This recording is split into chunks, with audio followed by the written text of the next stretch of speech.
ನಮಸ್ಕಾರ ಕರ್ನಾಟಕದ ಜನತೆ, welcome to our YouTube channel. So ಇವತ್ತಿನ ವಿಡಿಯೋದಲ್ಲಿ ನಾನು ಗೃಹಲಕ್ಷ್ಮಿ ಯೋಜನೆಯ 14ನೇ ಕಂತಿನ ಹಣದ ಬಗ್ಗೆ ತಿಳಿಸ್ಕೊಡ್ತೀನಿ. 14ನೇ ಕಂತಿನ ಹಣ ಯಾವ ಯಾವ ಜಿಲ್ಲೆಗೆ ರಿಲೀಸ್ ಆಗಿದೆ ಅಂತಲೂ ಕೂಡ ನಾನು ತಿಳಿಸ್ಕೊಡ್ತೀನಿ.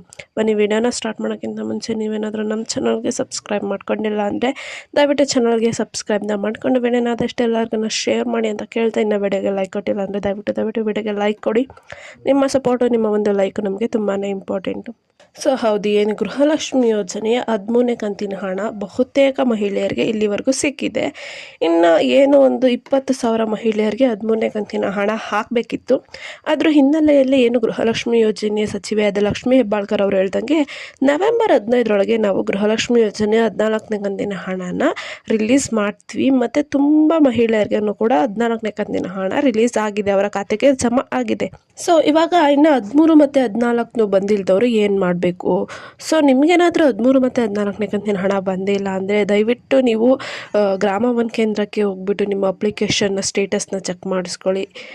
ಇಲ್ಲ ಅಂದರೆ ಒಂದು 2-3 ಡೇಸ್ ವೆಯ್ಟ್ ಮಾಡಿ. ಯಾಕಂದರೆ ನೀವು 12ನೇ ಕಂತಿನ ಹಣ ಪಡ್ಕೊಂಡಿದ್ದೀರ ಅಂದರೆ 13 ಬರುತ್ತೆ, 14 ಬರುತ್ತೆ. ಎಲ್ಲೋ ಅಂದರೆ ಏನಪ್ಪ ಅಂದರೆ ಎಲ್ಲ ಜಿಲ್ಲೆಗೂ ಹಾಕಬೇಕಲ್ವ. ಸೊ ನಿಮಗೆ ಒಂದು ಹಣ ಬರ್ತಿರೋ ಚಾನ್ಸಸ್ ಇರುತ್ತೆ. ಸೊ ಎಲ್ಲ ಜಿಲ್ಲೆಗೂ ಹಂತವಾಗಿ ಹಣನ ಹಾಕ್ತಾರೆ. ಸೊ ಯಾರು ವರಿ ಮಾಡ್ಕೊಳೋದು ಬೇಡ. 13 ಮತ್ತು 14 ಕಂತಿನ ಹಣ ಬಂದಿಲ್ಲ ಅಂದರೆ, ಇನ್ನು ಪೆಂಡಿಂಗ್ ಹಣ ಪಡ್ಕೊಂಡಿಲ್ವಾ, ಇನ್ನು ಒಂದು ಕಂತಿನ ಹಣನೂ ಬಂದಿಲ್ಲ ಅಂದರೆ ನೀವು ಈ ಕೆಲಸನ ಮಾಡಲೇಬೇಕು. ಒಂದು ಮರು ಅಪ್ಲಿಕೇಶನ್ ಹಾಕಬೇಕು. ಮತ್ತು ಅದೇ ಅಪ್ಲಿಕೇಶನ್ನ ಇಟ್ಕೊಂಡು ಹಣ ಬರ್ತಿಲ್ಲ ಅಂದರೆ ಅದಕ್ಕೆ ಹಣ ಬರಲ್ಲ. ಒಂದು ಮರು ಅಪ್ಲಿಕೇಶನ್ ಹಾಕಿ. ಇಲ್ಲ ಒಂದು 7-8 ಕಂತಿನ ಹಣ ಪಡ್ಕೊಂಡು ಇನ್ನು ಮಿಕ್ಕಿದ್ದು ಬಂದಿಲ್ಲ ಅಂದರೆ ಮೇ ಬಿ ನಿಮ್ಮದು KYC ಸಮಸ್ಯೆ ಇರುತ್ತೆ, NPCI ಮ್ಯಾಪಿಂಗ್ ಸಮಸ್ಯೆ ಇರುತ್ತೆ.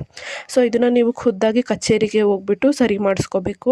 ಇದಿಷ್ಟು ಗೃಹಲಕ್ಷ್ಮಿ ಯೋಜನೆಯ ಪೆಂಡಿಂಗ್ ಹಣದ ಬಗ್ಗೆ ಆಗಿತ್ತು. ಇನ್ನು ಗೃಹಲಕ್ಷ್ಮಿ ಯೋಜನೆ 14ನೇ ಕಂತಿನ ಹಣನ ಯಾವ ಜಿಲ್ಲೆಗೆ ಇಂದು ರಿಲೀಸ್ ಮಾಡ್ತಾ ಇದ್ದಾರೆ ಅಂತ ನೋಡೋದಾದರೆ, ಒಂದು ಬೆಂಗಳೂರು ನಗರ, ಬೆಂಗಳೂರು ಗ್ರಾಮಾಂತರ, ರಾಯಚೂರು, ಚಿತ್ರದುರ್ಗ, ಚಿಕ್ಕಮಗಳೂರು, ಬಳ್ಳಾರಿ, ಕೋಲಾರ, ಕೊಪ್ಪಳ, ಉಡುಪಿ, ಹಾಸನ, ಹಾವೇರಿ, ಯಾದಗಿರಿ, ವಿಜಯಪುರ, ಉಡುಪಿ. ಸೊ ಇಷ್ಟು ಜಿಲ್ಲೆಗಳಿಗೆ ಗೃಹಲಕ್ಷ್ಮಿ ಯೋಜನೆ 14ನೇ ಕಂತಿನ ಹಣ ಇವತ್ತು ರಿಲೀಸ್ ಆಗ್ತಾ ಇದೆ.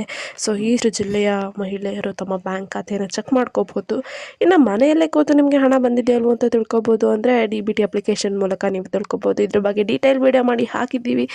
ಫಸ್ಟಿಂದ ಲಾಸ್ಟ್ ಸ್ಟೆಪ್ವರೆಗೂ ಕಂಪ್ಲೀಟ್ ವಿಡಿಯೋ ಮಾಡಿ ನಮ್ಮ ಚಾನಲಲ್ಲಿ ಅಪ್ಲೋಡ್ ಮಾಡಿದ್ದೀವಿ.